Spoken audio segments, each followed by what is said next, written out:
একই ঘরের ভেতরে মানুষ থাকে, বাচ্চা থাকে, আবার ভেড়া বকরি থাকে। আগের জমানার ঘর তো আরো ছোট ছিল, সাহাবীর যুগের ঘর তো আরো ছোট। এর আগে গেলে আরো ছোট ছোট ঘর, পাহাড় কেটে কেটে মানুষ ঘরে থাকতো। কারণ তখন বেড়া বানানো শিখে নাই, তার কাটা বানানো শিখে নাই, গুণা বানানো শিখে নাই, কাঠ কাটা শিখে নাই। পাহাড় কেটে পাহাড়ের ভেতরে ঘর বানায় থাকতো। এখনো টুরিস্টরা সেই ঘরগুলো দেখার জন্য যায়, কিভাবে মানুষ বসবাস করত। আমাদের নবী সাইয়্যিদুল মুরসালিন রাহমাতুল লিল আলামিনের যুগের ঘরগুলো নরমাল পাথরের উপর পাথর বসায় রাখছে, বাস উপরে খেজুর পাতার ছাউনি আছে, এটা একটা ঘর। আজও তায়েব ভ্রমণে যারা যায়, বুড়ির বাড়ি দেখতে যায়, দেখে যে ইটের উপরে ইট রাখা ঘর। এখনো সেই নবীর যুগের কিছু ঘর মক্কা মদিনায় ভ্রমণ করলে দেখা যায়। ঘরগুলো সুন্দর ঘর, আল্লাহর রাসূলের ঘর। এটাও খুব বড় ছিল না, ছোট্ট একটা ঘর। অথচ নবী হলেন রাহমাতুল লিল আলামিন, সাইয়্যিদুল মুরসালিন। আল্লাহর পরেই যার দাম তিনি আমার নবী। এই পৃথিবীর মধ্যে আমার নবীর চাইতে শ্রেষ্ঠ আর কেউ নাই। তিনি ইমামুল মুরসালিন, তিনি রাহমাতুল লিল আলামিন, আমার নবী। কিন্তু আমার নবী যে ঘরে বসবাস করেছে, এই ঘরটা এত ছোট ঘর যে তার মধ্যে মাত্র 4টা কবরের জায়গা আছে। এর ভেতরে আবার বাতি নাই। বুখারী শরীফের ভেতরে আছে উম্মুল মুমিনিন হযরত আয়েশা সিদ্দিকা, আল্লাহর রাসূল ওই ছোট্ট ঘরের ভেতরে দাঁড়ায় দাঁড়ায় নামাজ পড়ে। রাতের অন্ধকারে উম্মুল মুমিনিন গড়াইতে গড়াইতে হযরত আয়েশা সিদ্দিকা নবীজির জায়নামাজের উপরে শুয়ে থাকে। আল্লাহর রাসূল দাঁড়ায় লম্বা কেরাত পড়তেছে, আর নবীর জায়নামাজে হযরত আয়েশা গড়ায় আয়েশা ঘুমাইতেছে। নবীজি সেজদায় যাইব, কেমনে যাইবেন? সামনে আয়েশা আছে, নবী আলাইহিস সালাতু ওয়াস সালাম হযরত আয়েশার পা হাত দিয়ে সরায়া দিয়ে তারপরে সেজদায় গেছে। কখনো কখনো পায়ের মধ্যে দাবানি দিয়েছে, আয়েশা চেপে সরো, বুঝাইছেন যে আয়েশা চেপে যাও, আমি নামাজ পড়তেছি। ছাত্ররা বলে উম্মুল মুমিনিন নবীর সেজদার জায়গায় যে শুয়ে থাকতেন, আপনি কি দেখেন না আল্লাহর রাসূল নামাজ পড়ে? হযরত আয়েশা বলে নবী নামাজে লম্বা কেরাত পড়তো, আমার ঘুমায় পড়তো। ঘুমের ঘরে গড়ায় গড়ায় নবীর সেজদার জায়গায় চলে যেতাম। দেখবো কেমনে, ঘরে তো বাতি নাই। 12তম মহতী বার্ষিক দুদিনব্যাপী সম্মেলনের আজকের আখেরি রজনী, মোহতারাম সভাপতি, উপস্থিত হযরত, বুজুর্গ, উলামায়ে কেরাম, সম্মুখপানে সমবেত দিন প্রিয়, ইসলাম প্রিয়, দিনদার, ইমানদার, মুমিন মুসলমান ভাইয়েরা, পর্দার আড়াল থেকে আলোচনায় শামিল মা বোনেরা, বিশ্বজগতের মালিক, বিশ্ব প্রতিপালকের বিশ্ব দরবারে কালিমাতুশ-শুকর যে মহান রব্বুল আলামিন অত্যন্ত দয়া করে, মায়া করে, ভালোবেসে রহমতি বরকতি জান্নাতের টুকরা বাগানে উম্মতের ওলামায়ে দ্বীনদের সোহবতে আল্লাহ তাআলা দুদিনব্যাপী সম্মেলনে আমাদের হাজির হওয়ার তৌফিক দান করেছেন। কালিমাতুশ-শুকর পড়ি, শুকরিয়া আদায় করি, জবান খুলে ভক্তি ভরে, সমস্বরে, মহাব্বতে আওয়াজ করে সকলে মিলে বলুন আলহামদুলিল্লাহ। গতকালকের থেকে শুরু করে এ পর্যন্ত ওলামা হযরতগণ অত্যন্ত গুরুত্বপূর্ণ নসিহাত আপনাদেরকে করেছেন। আমি একেবারে মাহফিলের শেষ ভাগে আখেরি মুনাজাতকে সামনে করে আপনাদের সামনে বসে গেছি। বরকতের নিয়তে আল্লাহর কালামের সুমশহুর সূরা সূরাতুল কাহফ, এই সূরার 103 এবং 104 দুটি আয়াত আপনাদের সামনে তিলাওয়াত করেছি, নবীজির দুটি হাদিস আপনাদের সামনে পেশ করেছি। এইগুলোকে সামনে করে কিছু কথা আপনাদের সামনে বলবার এরাদা রাখি। আল্লাহ তাআলা কিছু উপকারী কথা আপনাদের কানে পৌঁছানোর তৌফিক দান করুন। আপনারা দোয়া করুন, জবান খুলে বলুন আমিন। মুহতারাম হাজিরিন, আমি কোনো ভূমিকা না দিয়ে সরাসরি আমার মূল কথার দিকে প্রবেশ করতেছি। বেশি লম্বা সময় নয়, খুব তাড়াতাড়ি আপনাদেরকে রুখসত করা যায়। এ কারণে আমি মূল কথার ভেতরে প্রবেশ করতেছি। আল্লাহর কালামে সূরার সংখ্যা 114, কিন্তু কোরআনে কারীমে কিছু কিছু সূরা আছে, এই সূরাগুলো অধিক তিলাওয়াত করা হয়, বহুল পঠিত, অনেক বেশি পড়া হয়। এমন কিছু সূরা আছে, এমন বহুল পঠিত সূরার ভেতরে বড় বড় সূরাও কিছু আছে, অনেক বেশি পড়া হয়। আবার ছোট ছোট সূরাও আছে, অনেক বেশি পড়া হয়। সূরা কাউসার সবচেয়ে ছোট সূরা, কিন্তু এইটাকে বেশি পড়া হয় না। সূরাতুল ইখলাস যত বেশি পড়া হয়, সূরাতুল ইখলাসের উপরেই সূরা লাহাব, এটা অত পড়া হয় না। সূরা ইখলাস যত পড়া হয়, যত বেশি তিলাওয়াত করা হয়, অবশ্যই কারণ আছে। কোরআনে কারীমের কিছু কিছু সূরা আছে, এই সূরাগুলো বোঝার দরকার নেই, অর্থ বোঝা লাগে না, তিলাওয়াত করলেও আল্লাহ তাআলা আখিরাতকে সুন্দর করে, দুনিয়াকেও সুন্দর করে। সুবহানাল্লাহ।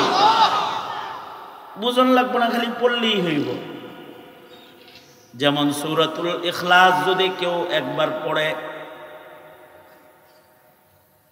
আমলনামার মধ্যে 10 পারা পরিমাণ কোরআন পড়ার সওয়াব আমলনামায় জমা হয়। কেউ যদি সূরাতুল ইখলাস 2 বার পড়ে, 20 পারা পরিমাণ কোরআন পড়ার সওয়াব আমলনামায় জমা হয়। আর কেউ যদি 3 বার সূরা ইখলাস পড়ে, 1 খতম পরিমাণ কোরআন পড়ার সওয়াব আমলনামায় জমা হয়ে যায়। এ কারণে ইসালে সওয়াবের দোয়া যখন করা হয়, তখন সূরা ইখলাস পড়া হয়। কারণ অল্প পড়া অনেক নেকি মাইয়েতের কবরে পাঠায় দেওয়া হয়।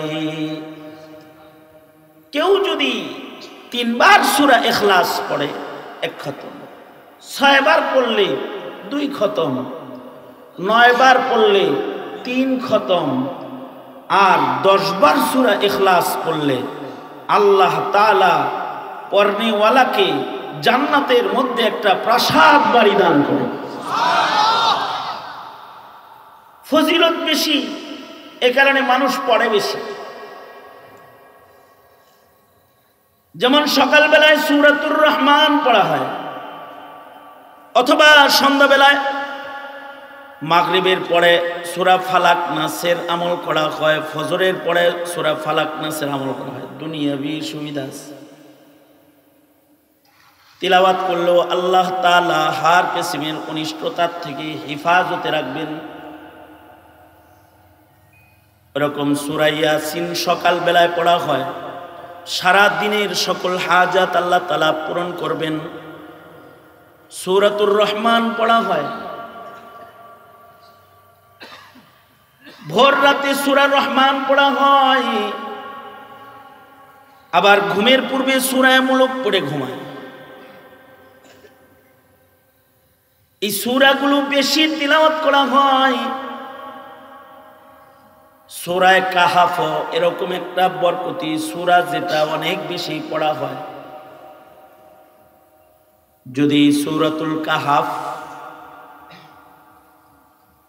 প্রতি শুক্রবারে কেউ যদি সূরা কাহাফ তিলাওয়াতকারী হয়, যারা ইয়াউমুল জুমআতে সূরাতুল কাহাফের তিলাওয়াত করবে, আল্লাহর রাসূল বলেছেন তাদেরকে আল্লাহ তাআলা দাজ্জালের ফিতনা থেকেও হেফাজত করবে। দাজ্জালের ফিতনা যেটা, এটা হলো এই উম্মতের সবচেয়ে বড় ফিতনা। এই খেয়াল করছেন, দাজ্জালের ফিতনা কি? এই উম্মতের ইকো বন্ধ করছো? এই ইকো বন্ধ করছো? দাজ্জালের ফিতনা হলো এই উম্মতের সবচেয়ে বড় ফিতনা। দাজ্জালের ফিতনার চেয়ে বড় ফিতনা আর জমিনে নাই। দাজ্জালের ফিতনা থেকেও ঈমান বাঁচাইতে পারবে যারা সূরা কাহাফ পড়বে। আল্লাহু আকবার, জোরে করে বলেন। দাজ্জাল আইব তো কিয়ামতের আগে, কিন্তু আল্লাহর রাসূল দাজ্জালের ফিতনা থেকে বাঁচার জন্য ১৫০০ বছর আগে আল্লাহর নবী দোয়া করছেন। আল্লাহর নবী দোয়া করতেন, আল্লাহুম্মা ইন্নী আউযু বিকা মিন ফিতনাতিদ দাজ্জাল।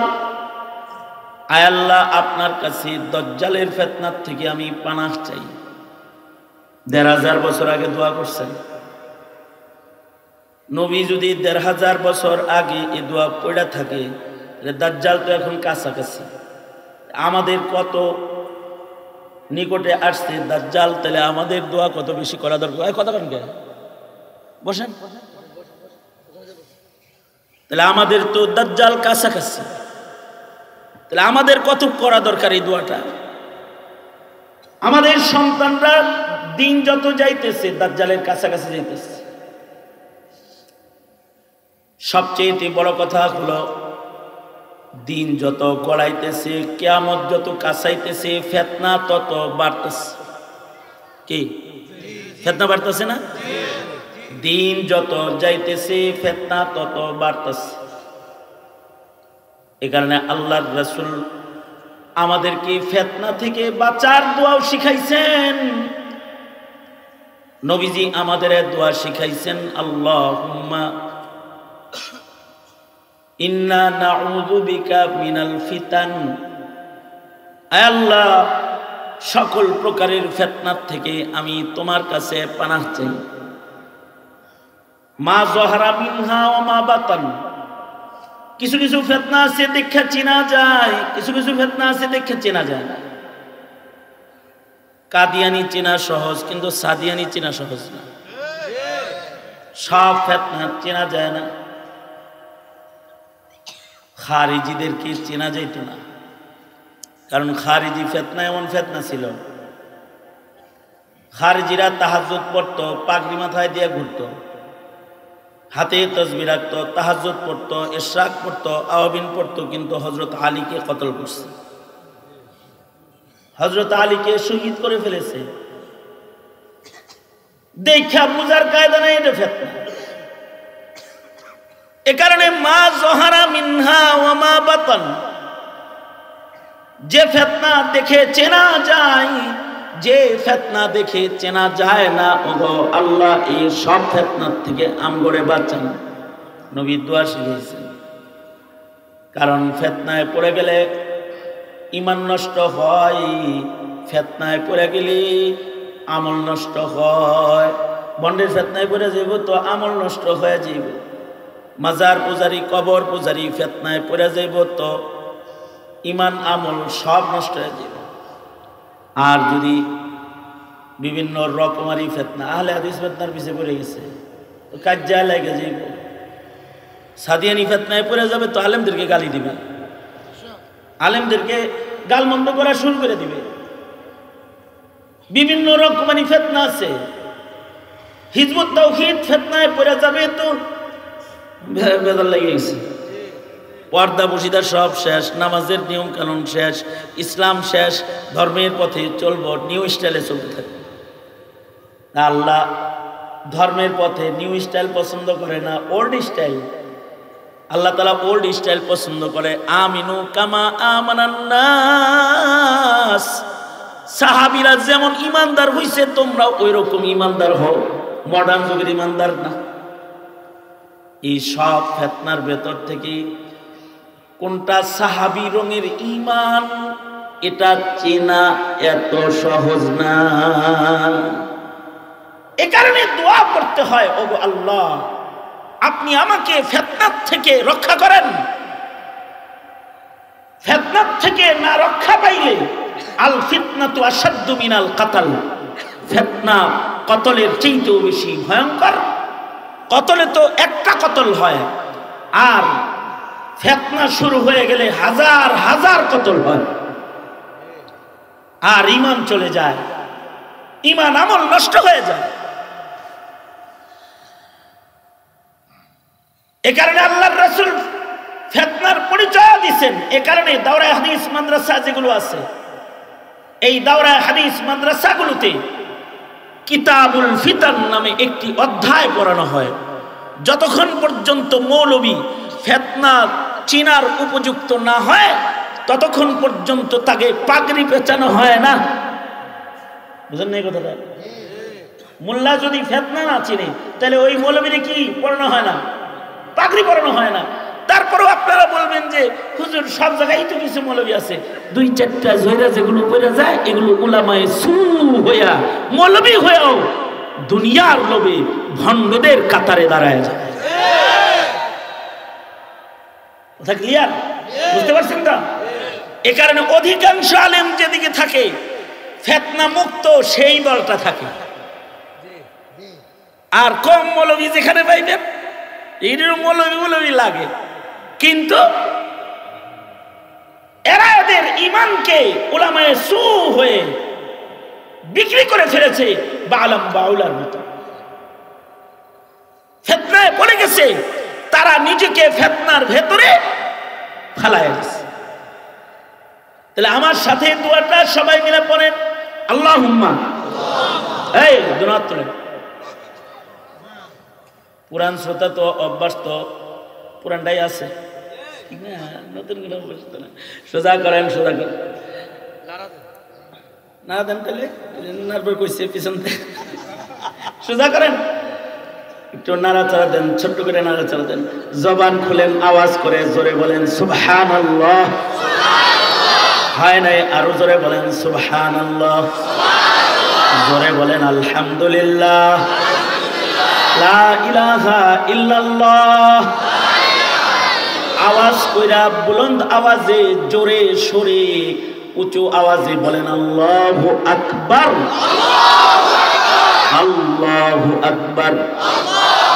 এ হাত নামান, যেমন বুলন্দ আওয়াজে আল্লাহু আকবার বলছেন ওইরকম বুলন্দ আওয়াজে দোয়াটা পড়বেন, তাহলে আশপাশে যারা আছে তারাও পড়তে পারবে। বলেন আল্লাহুম্মা ইন্না নাউযু বিকা মিন ফিতনাতিজ ফিতনাতিজ ফিতনাতিজ ফিতনাতিদ দাজ্জাল ফিতনাতিদ দাজ্জাল।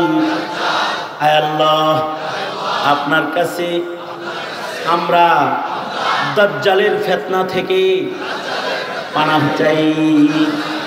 আবার বলেন আল্লাহুম্মা ইন্না নাউযু বিকা মিনাল ফিতান মা যহারা। নুরানি ক্লাস করাইতেছে, মা যহারা মিনহা ওয়া মা বাতান।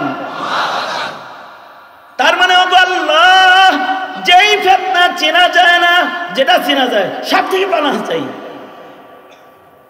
অনেকে আছে চেনার পরেও না চেনার ভান করে ফিতনা, যেমন কাদিয়ানি ফিতনা, যেটা এটা চেনা কি কোনো কঠিন? এই কথা বলেন, কাদিয়ানি ফিতনা চেনা কঠিন? সহজ না? কিন্তু এরপরেও কিছু আছে কাদিয়ানি ফিতনা চিনা না চিনার ভান করে।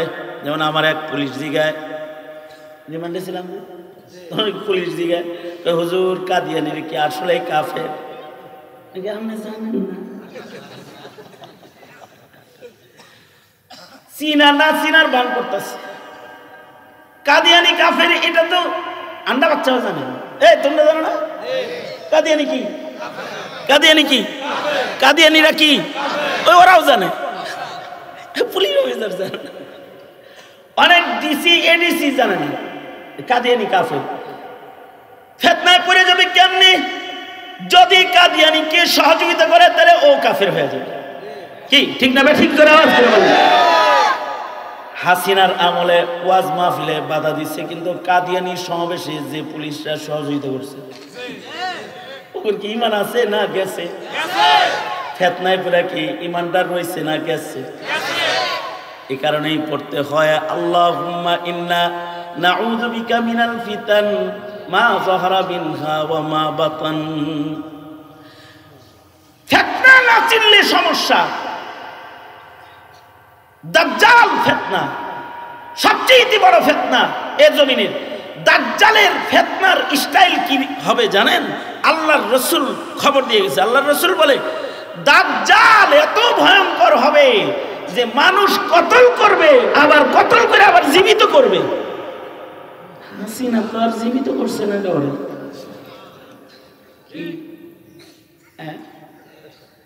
মনে হাসিনা মারছে না মানুষে, কিন্তু আশ্চর্য বিষয় এই যে মারছে হে নিজে জানে না। এই ভাষণে যখন বলছে আমি কিছু করি না, পাবলিক এমন খেপা খেপছে, শেষ নিশানা যেটা 32 ছিল ওটারে 33 বানায় দিচ্ছে।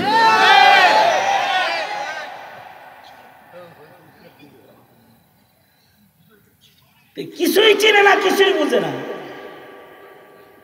এমন যে নিজে অপরাধ করে নিজে বুঝে না। আমার কি দোষ?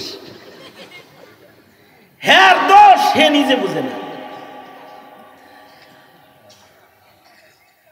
কতল করছে, বিডিআর মারছে, শাপলা চত্বরে আলেম মারছে, রাজপথে মাসুম মাসুম বাচ্চাগুলা মা বাবা যাদের মুখের লালা মুইছা দেয় এমন স্কুলের ছাত্রদেরকে গুলি করে হত্যা করেছে। যারাই খেলাফ হয়েছে এবারে ফালাই দিচ্ছে, হয়তো খুন, নয়তো গুম, নয়তো জেল, নয়তো চুপ চুপ চুপ, মুখে মুখে কষ্টি মেরে দিচ্ছে।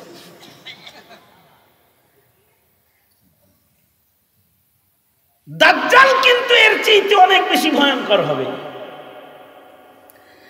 দাজ্জাল হলো মানুষ মারবে, আবার মানুষ মরা ঘরে জীবিত করে আলাই দিবে। শুধু তাই নয়, দাজ্জালের এক হাতে থাকবে পানি, আর এক হাতে আগুন, এক হাতে জান্নাত আর এক হাতে দোজক। দাজ্জালের জান্নাতে যারা যাইতে রইবে এগুলো দোজকে পড়ে যাবে, আর যারা দাজ্জালের আগুনে পড়ে যাবে ঈমান বাঁচাবে ওরা জান্নাত চলে যাবে। সুবহানাল্লাহ, রুজরা আওয়াজ করে বলেন সুবহানাল্লাহ। মানে ঈমানদার তার ঈমান বাঁচাইবো, দেখা যাবে আগুনে পড়ছে, আসলে আল্লাহর জান্নাতে ঢুকে যাবে। আরো আশ্চর্য ফিতনা হলো দাজ্জাল মানুষকে যা বলবে, এই তোর বাপ মা মরছে কবে? 10 বছর আগে। মা মরছে কবে? 5 বছর আগে। মা বাপ দেখতে মনে চায়নি? মা বাবা কার না দেখতে মনে না চায়? এখন যার মা বাপ নাই তারা যদি কয় তোমার মা বাবা দেখামো, দুর্বল হয়ে যাবো না? মা বাপ কার না দেখতে মনে না চায়? দাজ্জাল বলবে এই তোর মা বাবা কবে মরছে? কয় অনেক আগে। দেখতে মনে চায়নি? যদি দেখাইতে পারি আইবিনি, দেখাইতে পারলে আমার দলে আইবিনি। তাহলে দেখাই দিই।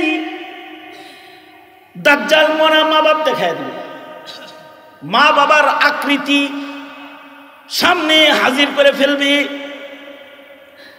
বলবেন এটা কেমনে করবি? শয়তানের অধীনে শয়তান থাকে, মোদির অধীনে হাসিনা থাকে, হাসিনার অধীনে পসিনা থাকে, এরকম একটার অধীনে আর একটা থাকে, তাই না? ব্যাবলার মতো চাই কেমনি? কি মনে করছো এখনো কি আওয়ামী লীগের আমল চলে মনে করছো? এখন স্বাধীন বাংলাদেশ, স্বাধীন বাংলাদেশে শয়তানের আন্ডারে কি থাকে? শয়তানের আন্ডারে শয়তান থাকে। যেমন মুদির আন্ডারে হাসিনা থাকে।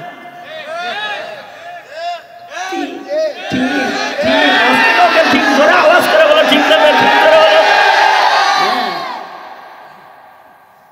ওইরকম দাজ্জালের আন্ডারে কিছু ইবলিশ শয়তান থাকে, দাজ্জালের আন্ডারে ইবলিস শয়তান আছে কিছু। এই ইবলিস গুলাকে দাজ্জাল বলবে, ওই শয়তান তোরা না মানুষের আকৃতি করতে আরস রে, পারি তো। তাহলে কামটা কামে লাগাল, এই কামে লাগানো ওর মা বাবার আকৃতি ধরে ওর সামনে দাঁড়া, দুইটারে আদেশ করবে, একজনে বাপ হইব আর একজনে মা হইব। ওর মা বাবা দেখায় ফেলবে।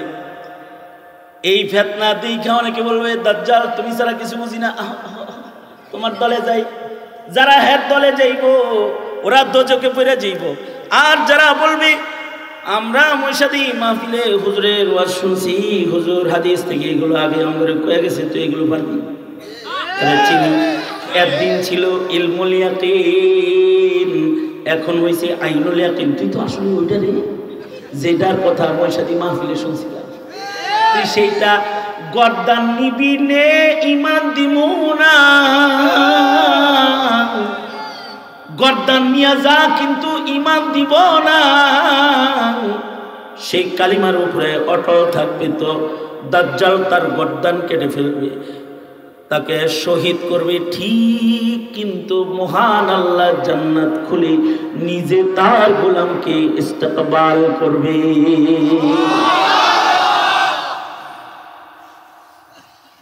তাহলে দাজ্জাল চিনার দরকার আছে না নাই? আছে না নাই? এ কারণে নবী দাজ্জাল চিনায় গেছে উম্মতকে দাজ্জালের ফিতনা থেকে বাঁচাইতে।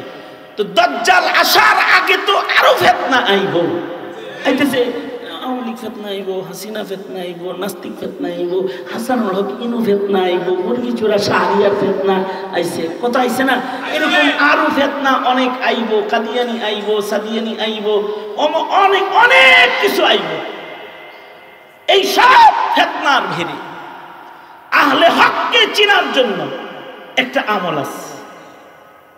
এত ফিতনার ভিড়েও যদি কেউ ইস্তেকামতের সাথে হকের উপরে থাকতে চায়, এই তাহলে তার একটা আমল হলো সূরা কাহফের তিলাওয়াত করবে।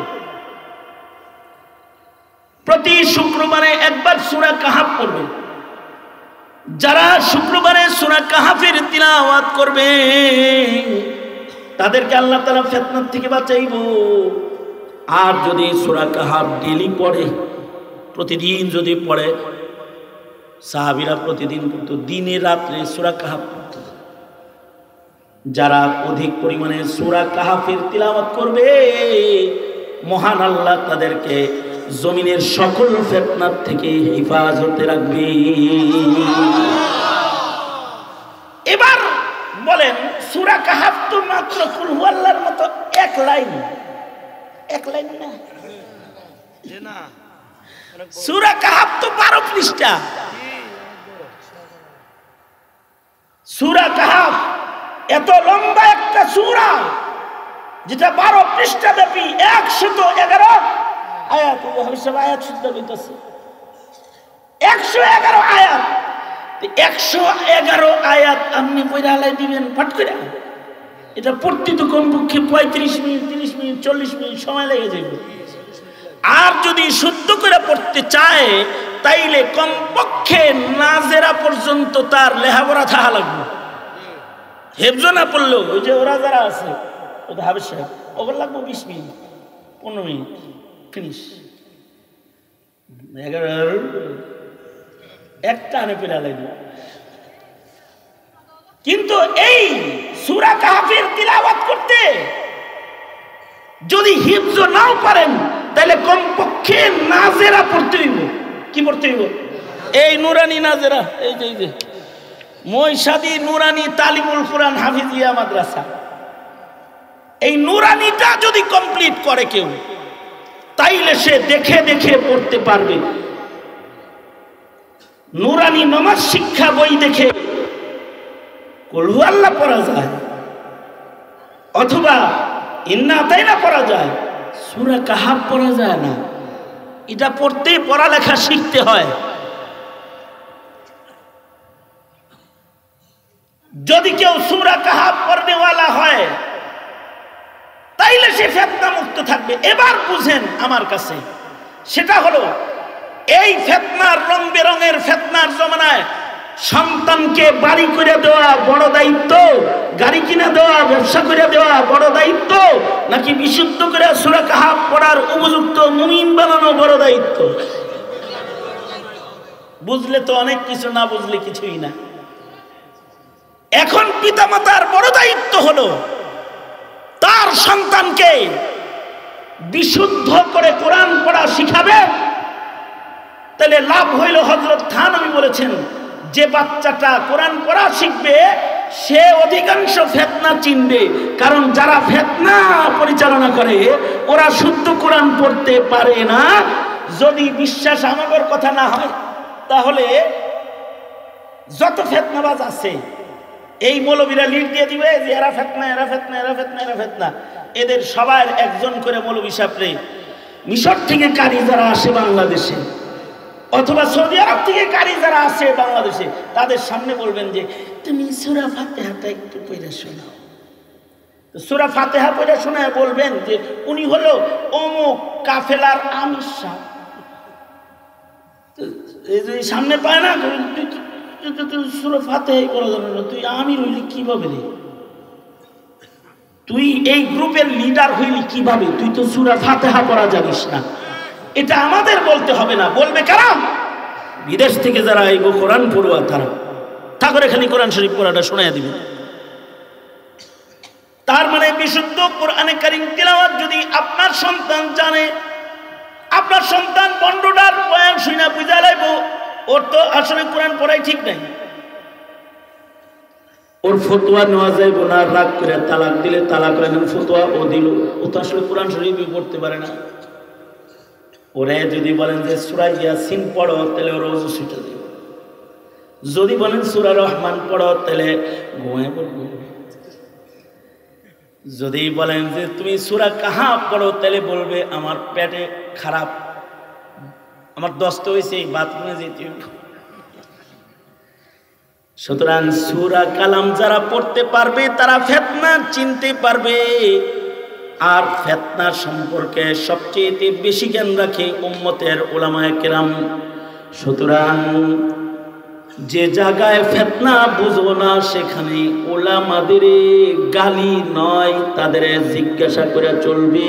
ফাসআলু আহলা যিকরি ইন কুনতুম লা তা'লামুনা বিল বাইয়িনাতি ওয়াজ জুবুর।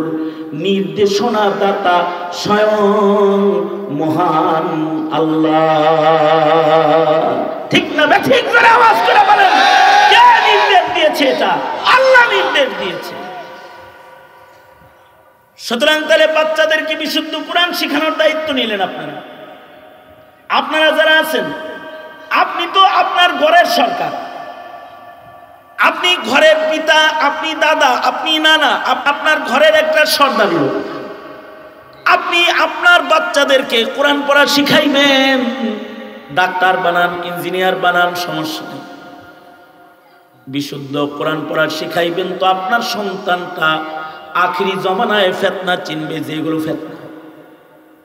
কারণ কোরআন তেলাওয়াত শিখলে তার ফিতনা চেনার যোগ্যতা হয়ে যায়। ইনশাআল্লাহ আমরা আমাদের সন্তানদেরকে বিশুদ্ধ কোরআনে কারীমে তালিম প্রদান করব ইনশাআল্লাহ। হাফিজ সাহেব রহমাতুল্লাহ আলাইহি, এই মুজিব ভাইদের বাপ আর ওনার মা,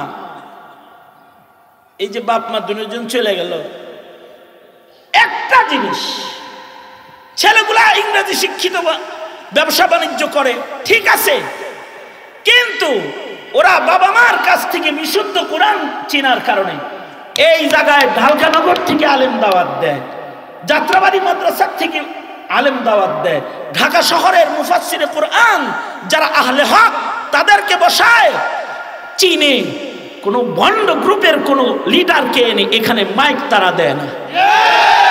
কারণ কি?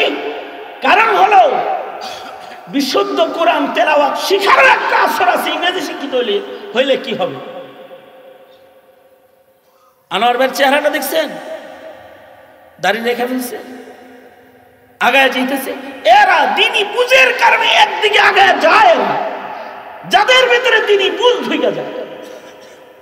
আপনারা দোয়া করেন আল্লাহ তাআলা ওনাদের আব্বা আম্মা, বিশেষভাবে এই মা, আমি আসতেছিলাম আর ওই যে আমার সাথে হাজী সাহেব আছে, হাজী এনামুল হক সাহেব, ওনার কাছে বলতেছিলাম যে মই সাথে যে কি করবো, আমার যে আসল ওয়াজের শ্রোতাটা এটা নাই। আসার সময় আমি বলতেছিলাম যেই মানুষটা আমি বয়ান শুরু করলে ঘরের এক কোনায় নিরিবিলি বসে যেত, সেই মানুষটা তো নাই যে খেয়াল করে কথা শুনতো আর ছেলেদেরকে আমার কাছে পাঠাইতো যা ইউবিকে ধরে নিয়ে আয়। দোয়া করি আল্লাহ তাআলা জান্নাত দিয়ে দেখি। এরকম আপনারা আমার আব্বা জান, গত বছর আমি যখন আপনাদের এখানে বয়ান করেছি, আমার বাবা বাচ্চা ছিলেন, আমার আব্বা এখন কবর জগতে আছে, অথচ আমার বাবার জীবনের এমন কোন রাত নাই যে রাতে আমার বাবা নামাজে দাঁড়ায় 2 পারা 3 পারা কোরআনে কারীমের তিলাওয়াত না করতো আমার বাবা। সন্তানদেরকে ফিতনা চিনান, ফিতনা। সন্তানদেরকে যদি কেউ ফিতনা চিনায় যায়, হক আর বাতিল চিনার যোগ্যতা সন্তানদের যদি কেউ করে দিয়া যায়, এই সন্তানগুলা বাবা মার ওফাতের পরে দোয়া করতে বলা হয়। এই সন্তানগুলা বাবা মার ইন্তেকালের পরে মা বাবার কবরে নেকি পৌঁছানে ওয়ালা হয়। সর্বোপরি এ সন্তানগুলা কাদিয়ানি হবে না, নাস্তিক হবে না, বেদাতি হবে না, মুশরিক হবে না। এরা তাদের ঈমানকে যত্ন করে কবরে লয়ে যাবে। যারা যত্ন করে ঈমানটারে কবরে লয়ে যাইব, তাদেরকে মহান আল্লাহ সর্বনিম্ন ঈমানদারকেও এমন পৃথিবীর 10 পৃথিবীর সমান জান্নাত আল্লাহ তাআলা দান করবে। তাহলে আপনাদেরকে আমার আজকের আলোচনার 1 নম্বর ওয়াজ, 1 নম্বর কথা, 3টা কথা কম মাত্র। তার 1 নম্বর কথা হলো আপনাদের সন্তান যেন বিশুদ্ধ কোরআন পড়তে পারে, এতটুকু মেহনত করবেন। ইনশাআল্লাহ বলেন, ইনশাআল্লাহ বলেন। হাত তুলে ওয়াদা করেন আল্লাহর কাছে, কোরআন নাজিলের মাস সামনে, হাত তুলেন, সোজা করে তুলেন আর আমার লগে কোন, হে আল্লাহ, আমরা আমাদের সন্তানদেরকে শুদ্ধ কোরআন পড়া শেখাবো। হে আল্লাহ, তুমি আমাদের তৌফিক দান করো। জোরে আওয়াজ করে বলেন আমিন। এটা একটা কথা। দ্বিতীয় নাম্বার কথা হলো, দেখেন সাহাবায়ে কেরাম সূরা কাহফ শুধু শুক্রবারে পড়তেন না, আলেমরা শুক্রবারে সূরা কাহফ পড়ে। কেউ কেউ সপ্তাহের মাঝখানেও পড়ে, আমি সপ্তাহের মাঝখানেও পড়ি। যখন সুযোগ পাওয়া যায় তখন পড়ে ফেলে। যদি কেউ সূরা কাহফ বেশি পড়েন, তাইলে সুবিধা হলো তাকে আল্লাহ তাআলা সকল ফিতনার থেকে হেফাজতে রাখবেন, সব ফিতনার থেকে হেফাজতে রাখবেন।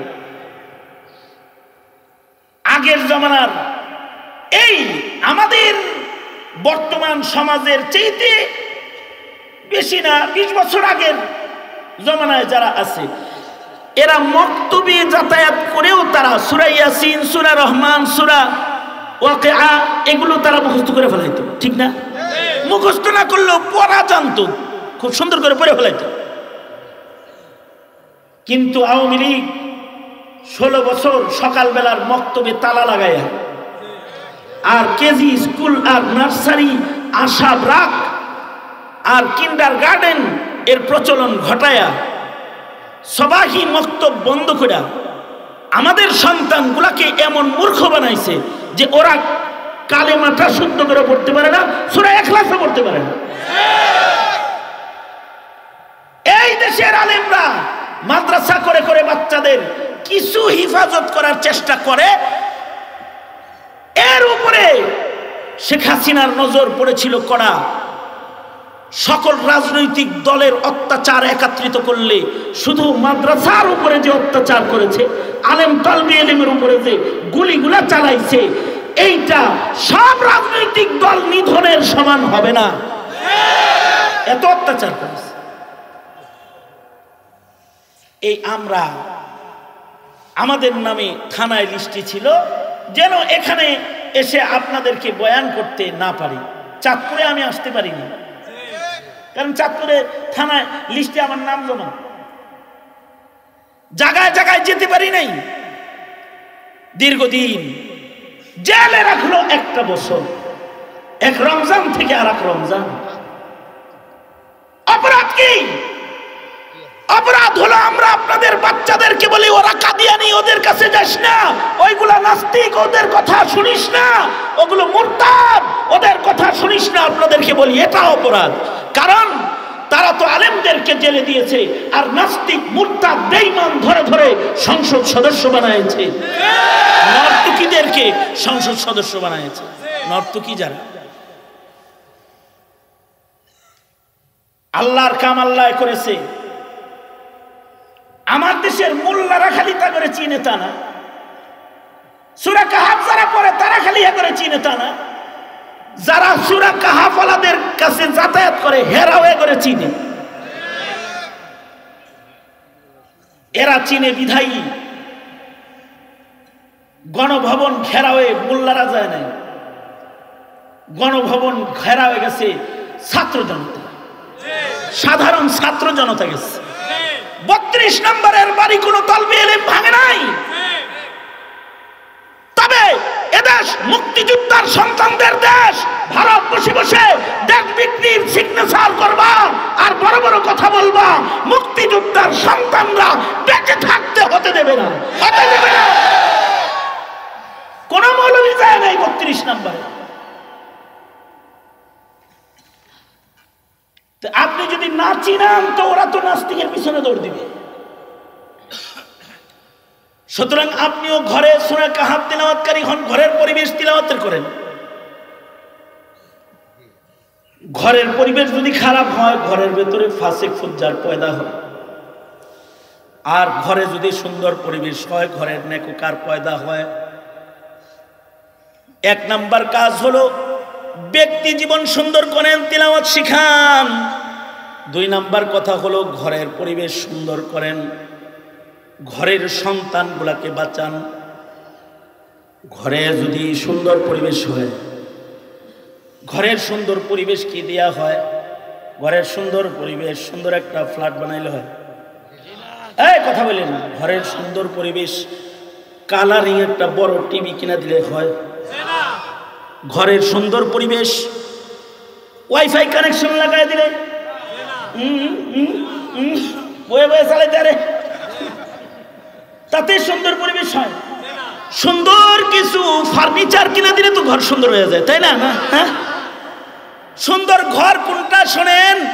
এক সাহাবী ঘরের ভেতরে ভালো করে শুনলে অটোমেটিক সুবহানাল্লাহ বেরিয়ে গেল।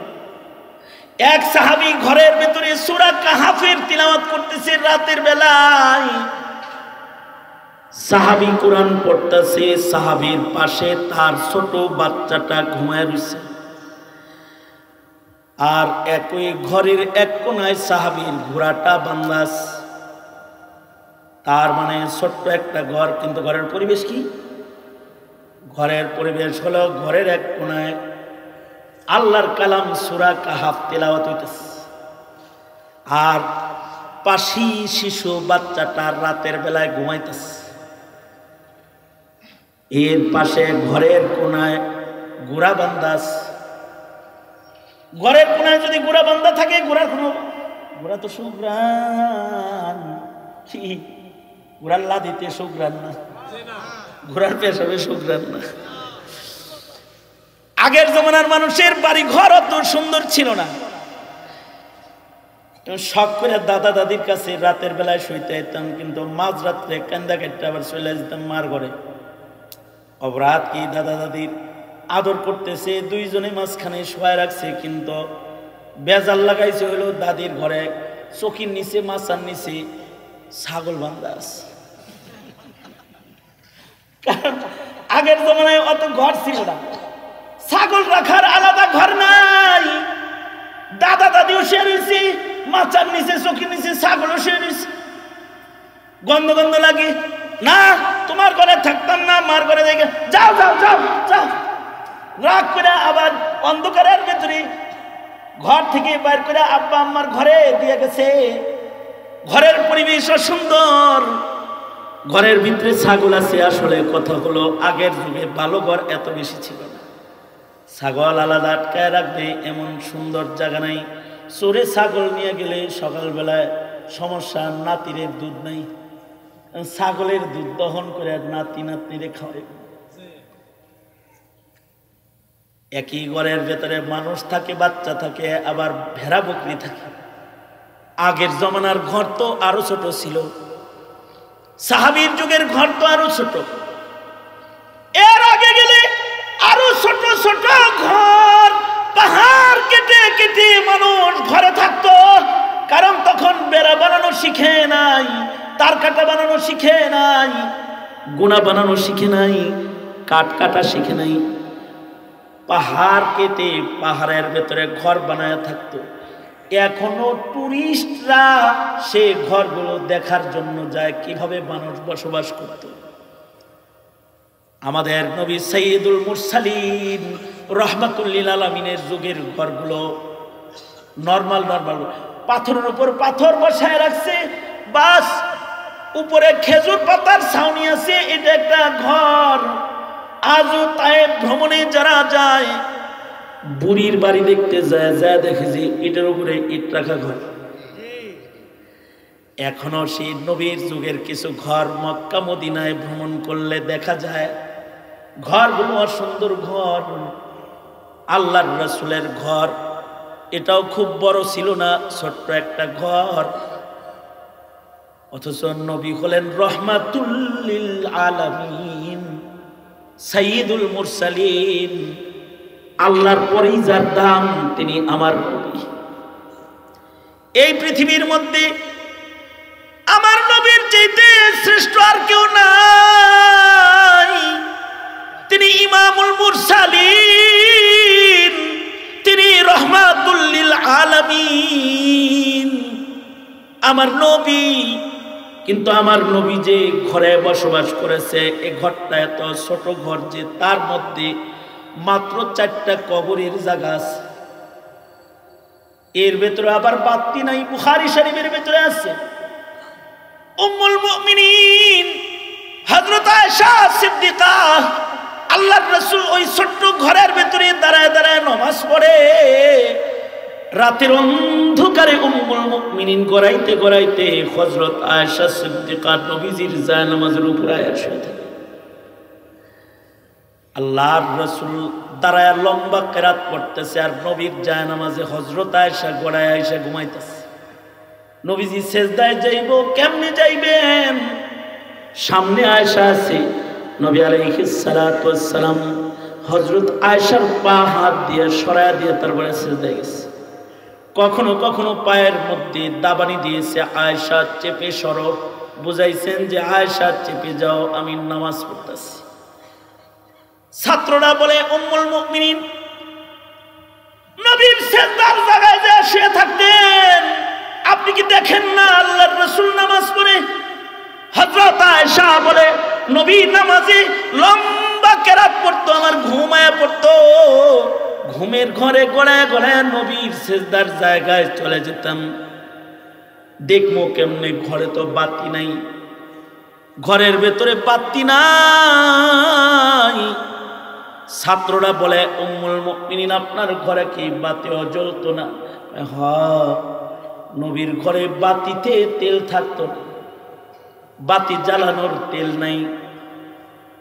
শুধুই মাত্র বাতিতে আগুন নাই তা না, রহমাতুল লিল আলামিনের ঘর। কিন্তু এই ঘরে, পাকের ঘরে চুলায় মাসের পর মাস আগুন নাই। আয়েশা সিদ্দিকা বলে কখনো কখনো মাসের পর মাস চলে যেত, আমাদের ঘরে চুলায় আগুন ধরতো না। কুপির আগুন তো দূরের কথা, চুলায় আগুন নাই। ছাত্ররা বলে উম্মুল মুমিনিন যখন চুলায় আগুন ধরতো না, আপনারা তখন কি খেয়ে বাঁচতেন? হযরত আয়েশা সিদ্দিকা বলে, কখনো কখনো একটা খেজুরকে দুই ভাগ করে, এক ভাগ রাসূল খেতেন, এক ভাগ আমি খাইতাম। এক গ্লাস পানি পান করে আমাদের দিন চলে যেত। কখনো কখনো একটা খেজুর নবী খাইতেন, আর একটা খেজুর আমি খাইতাম। এমন ফকর ফাকার মধ্যে আমাদের জীবন কেটেছে। এত দরিদ্রতার ভেতরেও ঘরের ভেতরে বাতি নাই, কিন্তু ঘরের ভিতরে নামাজ আছে, ঘরের ভিতরে কোরআনের তেলাওয়াত আছে, ঘরের ভিতরে লম্বা সেজদা আছে। আয়েশা সিদ্দিকা সেজদা দিয়ে এত কান্দে নবী। হযরত আয়েশা সিদ্দিকা বলে, রাসূল সেজদা দিয়ে এত কান্দে যে জায়নামাজ ভিজে যায়। নবী লম্বা সেজদা ঘরে দেয়, অথচ সাইয়্যিদুল মুরসালিন রাহমাতুল লিল আলামিন নবী, আমার নবী যদি আল্লাহকে বলতেন, ওগো আল্লাহ, উহুদ পাহাড়টাকে তুমি আমার জন্য স্বর্ণ বানায়া দাও, মহান আল্লাহ নবীর জন্য উহুদ পাহাড়কেও সোনা বানাতেন। কিন্তু আল্লাহর রাসূল উহুদ পাহাড়ের স্বর্ণটা উম্মতের জন্য চায় না। নিজে ফকিরি জীবন, পেটে পাথর বান্দা রাত্রে নবী নামাজ পড়েছে, উম্মতকে সান্ত্বনা দিয়ে গেছে। আমি সাইয়্যিদুল মুরসালিন হয়েও খালি পেটে নামাজ পড়ে গেলাম। অভাবের কারণে দিন ছেড়ে দিস না। তোরা যদি দুনিয়ায় কষ্ট পড়ে যাস, আমি নবী তোদের জন্য সান্ত্বনা। আমিও কিন্তু পেটে পাথর বেঁধে ঘরে নামাজ পড়েছি। এটা হলো রাসূলের ঘর। আর তোমার আমার ঘর কি? আমার এক মুসল্লি তার নতুন ফ্ল্যাট উদ্বোধনের জন্য আমাকে নিয়ে গেছে দোয়া করতে নিয়ে আমারে কয়, হুজুর ফ্ল্যাটটা কেমন হয়েছে? ফ্ল্যাটটা এমন ফ্ল্যাট, যেই ফ্ল্যাটের কারুকার্য, ক্যালিগ্রাফি, সৌন্দর্য, আর্কিটেক্ট ডিজাইন, শুধু এই ফ্ল্যাটটাকে সুন্দর করতে কমপক্ষে 1.5 কোটি টাকা খরচ করছে। আমাকে বলল, হুজুর বাড়িটা কেমন হইল? আমি বললাম, মারাত্মক। হুজুর মারাত্মক বললেন? মারাত্মক সুন্দর। কেন মারাত্মক সুন্দর বলেছি জানেন ভাই? আসলেই সুন্দর, কিন্তু মারাত্মক। মারাত্মক এজন্য আমি দোয়া করি, এই ঘরে যেন আপনি না মরেন, আপনার মৃত্যুটা যেন কোনো মসজিদের ভিতরে। কেন হুজুর এই ঘরে মরলে কি সমস্যা? আমি বললাম, এই ঘরে আর্কিটেক্ট ডিজাইনে আপনি যা যা করছেন, এই বাঙালি বধুর কলসি কাঠের এই ডিজাইনটা না করলেও তো পারতেন। দল ধরে কলসি কাহে করে হাঁটতে যেতেছে, বাঙালি সংস্কৃতি স্মরণ করে। আমাকে এই মাথায় কৃষকরা ধান বুনতেছে, এইটা এই কাঠের ডিজাইনের ভেতরে না আনলেও তো পারতেন। এটা বাপদাদারা তো কৃষক ছিল হুজুর, এটা স্মরণ রাখার জন্য এই ক্যালিগ্রাফিটাকে পছন্দ করেছে। ক্যালিগ্রাফিটা তো পছন্দ করেছেন বাপদাদার কৃষিকাম স্মরণ করতে, আর বাঙালি বধুর কলসি কাখে নিয়ে হেঁটে যাওয়া স্মরণ করতে। কিন্তু কামটা এমন করছেন, এই ঘরের ভেতরে যদি কৃষকরে খাওয়াতেন তাহলে সওয়াব হতো। কৃষকের ছবি লাগায়ে ফিরিস্তা এসে আসা বন্ধ করেছেন। এই ঘরের ভেতরে যদি এলাকার নারীদেরকে দাওয়াত দিয়ে দাওয়াত তবলিগের মাস্তরাতের আমল করতেন তাহলে ঘর বরকত হতো, নারীরা দিন শিখতো। কিন্তু নারীর মূর্তি আঁকায়ে ঘরের ভেতরে ফিরিস্তা ঢুকা বন্ধ করেছেন। ঠিক কিনা জোরে আওয়াজ করে বলেন? আপনি যদি এই ঘরে মরেন তো রহমতের ফিরিস্তা আইব না, দুর্মুজ বাহিনী আয়া পড়বো। একটা দুর্মুজ বাহিনী বুঝেন, লোহা পিটায় যে হাতুড়ি দিয়ে।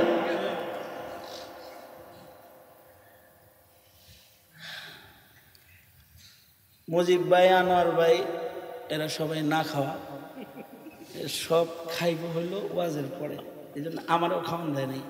আমারও কইছে আপনি শর্টকাট শেষ করে দেন, শর্টে মাইরা দেন, একসাথে খাবো না। সুতরাং ওয়াজ তো লম্বা করা যাইতেছে না, ওয়াজ ছাইরা দেওয়া লাগতেছে। কিন্তু কথা তো হয়েছে কেবল 1.5টা, আরো 1.5টা বাকি। 3 কথা কমনিয়ত করছি, কিন্তু আল্লাহ জানে আপনারা কতক্ষণ থাকবেন। এই ভয়ে কথা লম্বা করতেও ভয় পাই। কিন্তু একটা উচিত কথা হইল, যাক রাগ হন যাই হন, দুই চারটা উচিত কথা কয়ে আছে, ঠিক না? কিছু উচিত কথা শোনেন। সেটা হলো, ঘর তো আপনারাও সুন্দর করেন, আপনারা ঘরের ভিতরে সুন্দর টিভি লাগায় ঘর সুন্দর করেন, সুন্দর ফার্নিচার দিয়ে ঘর সুন্দর করেন, এসি লাগায় ঘর সুন্দর করেন, সুন্দর সুন্দর নায়ক নায়িকাদের ছবি টানায় টানায় ঘরকে সুন্দর করেন, হাতির মূর্তি, ঘোড়ার মূর্তি, বগের মূর্তি তাকায় রয়েছে, এগুলো ফিট করে রাখেন, ঘর সুন্দর করেন। এই সৌন্দর্য সৌন্দর্য নয়। যে ঘরের ভিতরে মূর্তি অথবা ছবি থাকবে ও ঘরে রহমতের ফিরিস্তা প্রবেশ করবে? পরেরটা ভালো করে আপনারা এখন করবে করবে না। গুড়া বান্দা আছে ঘরের ভিতরে। সাহাবীর ঘরে কি বান্দা? বুঝা থাকলে বলেন, ঘোড়ার জায়গায় যদি ঘোড়ার ছবি বান্দা থাকতো তাতে কি ঘরটা বরকতি হইতো না বেবরকত? কিন্তু এখন কি বান্দা আছে? গুড়া বান্দা আছে। সাহাবীর ঘরের কোনায় গুড়া বান্দা আছে, কিন্তু আল্লাহর নবীর এই সাহাবী সুবহানাল্লাহ বলার লাগে রেডিও ভাই রেডি হইছেন তো? আল্লাহর নবীর সাহাবী যখন সূরা কাহাফ তেলাওয়াত শুরু করেছে, আকাশ থেকে আলো ঝলমল নূর ছাদ দিয়া ঘরের ভিতরে ঢুকতেছে। আমাদের ঘরে তো এমন বাতি লাগানো আছে যে বাতি ডিজাইন করে এমন যে বাতি দেখা যায় না, কিন্তু আলোকিত ঘর। আর সাহাবীর ঘরে হলো বাতি নাই, বাতি নাই কিন্তু আলো আইতাছে। কোন জায়গা থেকে? জোরে আওয়াজ করে বলেন। উপর থেকে, আসমান থেকে আলো আইতাছে। সাহাবী কিন্তু কোরআন তেলাওয়াত করতেছে, উপর থেকে আলো ঘরের ভিতরে ঢুকতেছে। সাহাবীর ঘোড়াটা ঘরের ভিতরে লাফানো শুরু করছে, ঘোড়া লাফাইতেছে। সাহাবী ভয়ে কোরআনের তেলাওয়াত বন্ধ করে দিছে। সকালবেলায় আল্লাহর রাসূল যা বলে, ও আল্লাহর নবী, ঘরের ভেতরে সূরা কাহাফ পড়তেছিলাম, বাচ্চাটা আমার পাশে ঘুমন্ত ছিল, ঘরের কোনায় ঘোড়াটা বান্ধা ছিল। রাতের বেলায় দেখলাম আলোকিত নূর ভিতরে ঢুকে ঘরের ভিতরে, ঘোড়াটা লাফান শুরু করছে। ডরে ভয়ে আমি কোরআনের তেলাওয়াত বন্ধ করে দিছি। আল্লাহর রাসূল বলেন, সাহাবী, আল্লাহর কোরআনের তেলাওয়াত বন্ধ করেছো কেন? সাহাবী বলে, সরকার গো, ঘোড়াটা লাফাইতে ছিল, লাফাইতে লাফাইতে ঘোড়া যদি আমার ঘুমন্ত বাচ্চার বুকের উপরে পাড়া দিয়া দেয়, আমার কলিজা ছেঁড়া ধন ব্যথা পাবে। ওগো আল্লাহর নবী, ঘোড়াটা লাফাইতেছি, ভয়ে আমি দরজা ভয়ে আমি তেলাওয়াতকে বন্ধ করে দিয়েছি। আল্লাহর রাসূল বলে, এই কথাটা হলো শোনার কথা, ভালো করে শুনলে অটোমেটিক সুবহানাল্লাহ বাইরে হইব। আল্লাহর রাসূল বলে, সাহাবী, তুমি যদি কোরআন মজিদের তিলাওয়াত বন্ধ না করতে, তোমার ঘরে সাকিনা নিয়ে যে ফেরেশতারা আসা যাওয়া করতেছিল, এই ফেরেশতারা শুধু তোমার ঘরে আসতই না, তুমি তিলাওয়াত চালু রাখলে ফেরেশতারা তোমার প্রেমে পাগল পারা হয়ে তোমার সাথে মুসাফা করত।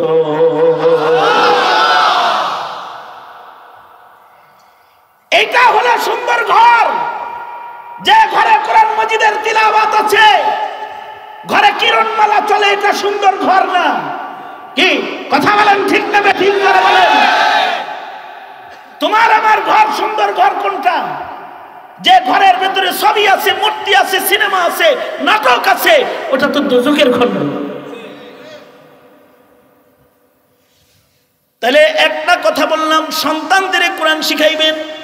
2 নাম্বার কথা বললাম, ঘরটাকে সুন্দর করবেন। ইনশাআল্লাহ বলেন।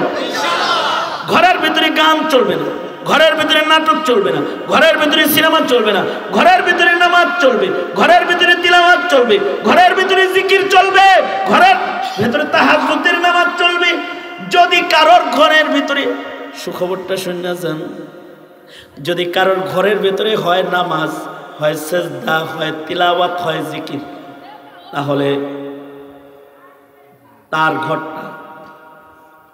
ঘরটার কত দাম।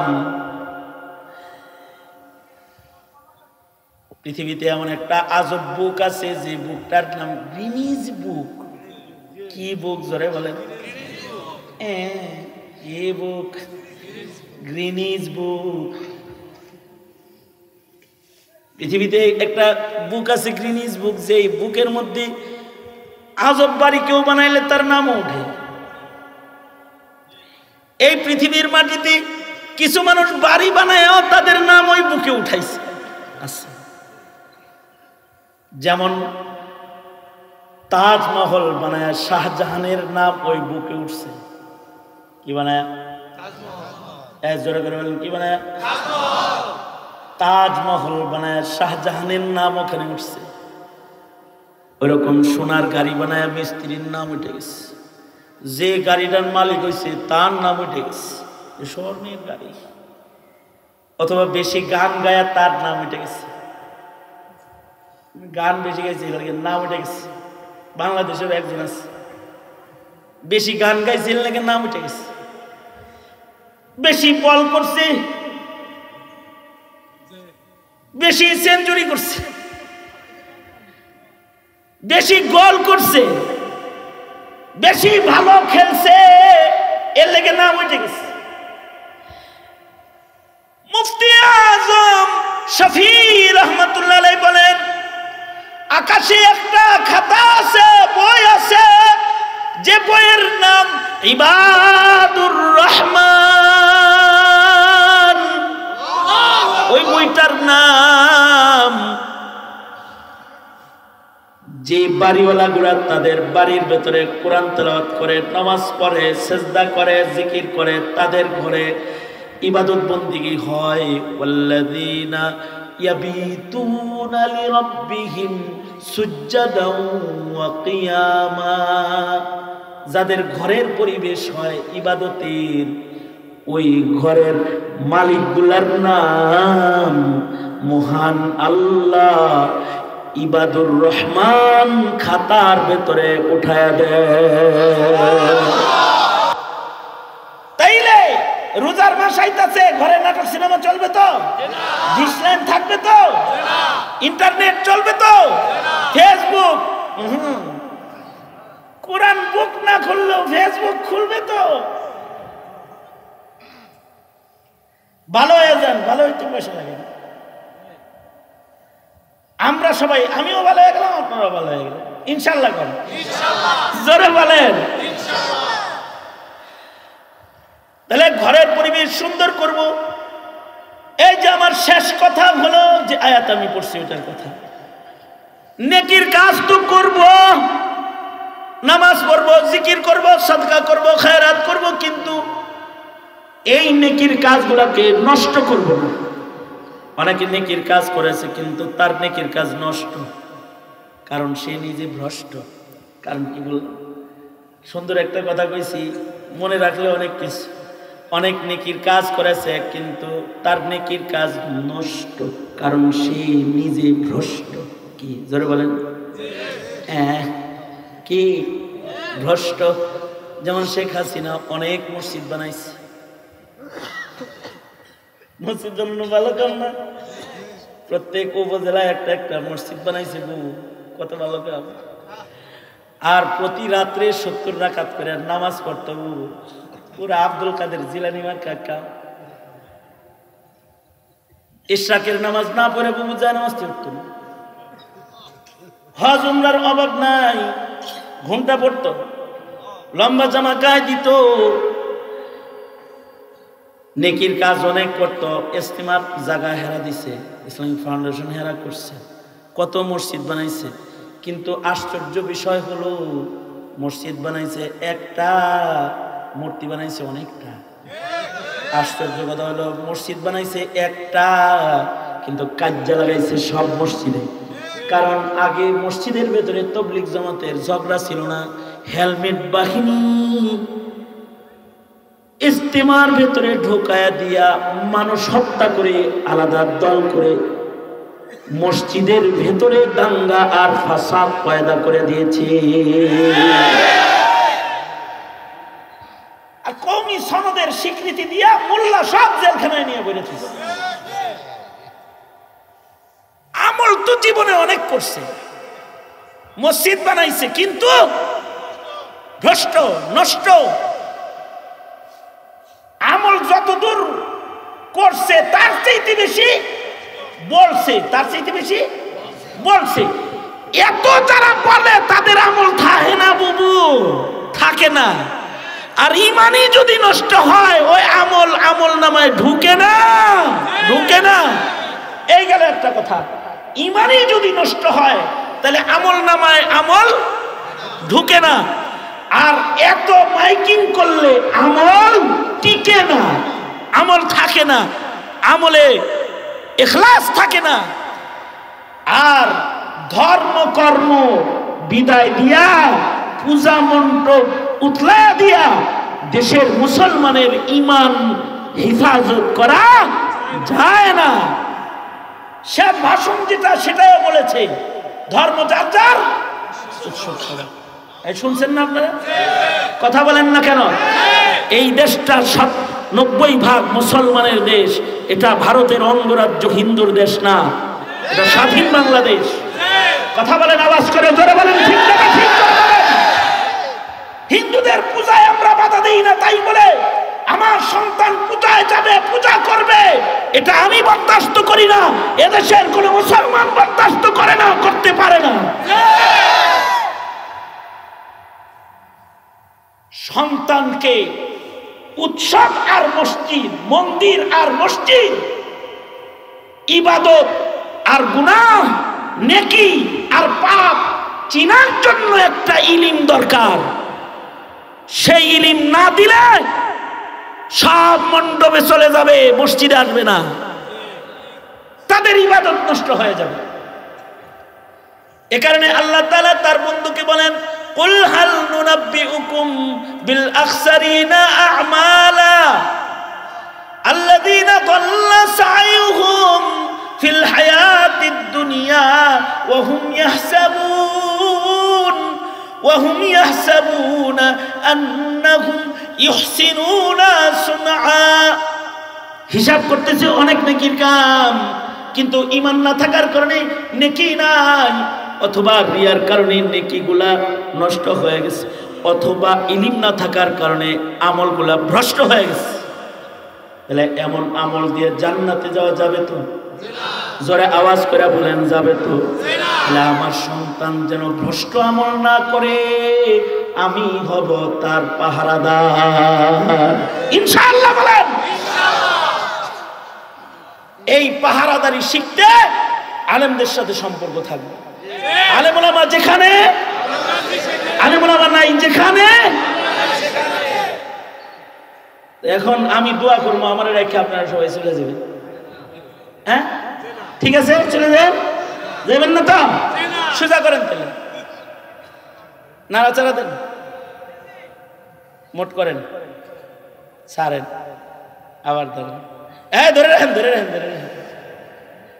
আপনারা তো দুয়ার আগে সবসময় আমার কাছে সাদকার আমলটা করেন প্রতি বছর। এই বছর কি আর খালি দিবেন আমারে? আপনারা লোক ভালো না, আপনারা মানুষ ভালো, আর আপনারা আলেম ভক্ত, মাদ্রাসা ভক্ত, এটা সবাই জানে। সুতরাং সবাই জোরে করে কোন বিসমিল্লাহ, আরো জোরে করে বলেন বিসমিল্লাহ। এবার পকেটে সিধা হাতটা নিজের পকেট